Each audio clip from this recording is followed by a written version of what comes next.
Hello વિદ્યાર્થી મિત્રો, સ્વાગત છે તમારું અમારી આ YouTube ચેનલમાં।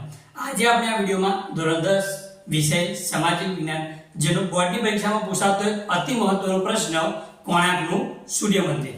તો સૌપ્રથમ આ કોણાર્કનું સૂર્ય મંદિર ક્યાં આવેલું? તો ઓડિશા રાજ્યના પુરી જિલ્લામાં બંગાળના અખાત પાસે કોણાર્કનું સૂર્ય મંદિર આવેલું છે। ઓડિશા રાજ્યના કયા જિલ્લામાં? પુરી જિલ્લામાં, જે બંગાળના અખાત પાસે આવેલું છે। આ મંદિરનું નિર્માણ 13મી સદીમાં ગંગવંશના રાજા નરસિંહવર્મન પ્રથમના સમયમાં થયેલું। આ મંદિરનું નિર્માણ ક્યારે થયેલું? 13મી સદીમાં। રાજા કોણ હતા? નરસિંહવર્મન પ્રથમ। આ રથ મંદિર 7 અશ્વો વડે ખેંચાતા સૂર્યના રથનું સ્વરૂપ પામ્યું છે। બરાબર?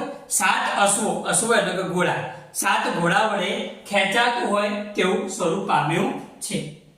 એને વિશાળ 12 પૈડા છે। આ રથને કેટલા મોટા મોટા 12 પૈડા આપેલા છે। આ પૈડા વર્ષના 12 મહિનાને પ્રતિબંધિત કરે છે। જ્યારે પ્રત્યેક પૈડામાં 8 આરા છે। પ્રત્યેક પૈડામાં કેટલા આરા? 8 આરા છે, જે દિવસના 8 પ્રહરને દર્શાવે છે। એક પ્રહર એટલે 3 કલાક, 8 પ્રહર એટલે 24 કલાક થાય, એટલે કે 8 આરા જે રહે 8 પ્રહરને દર્શાવે છે। આ મંદિરનું નિર્માણ કાળા પથ્થર, કેવા પથ્થરમાંથી થયેલું?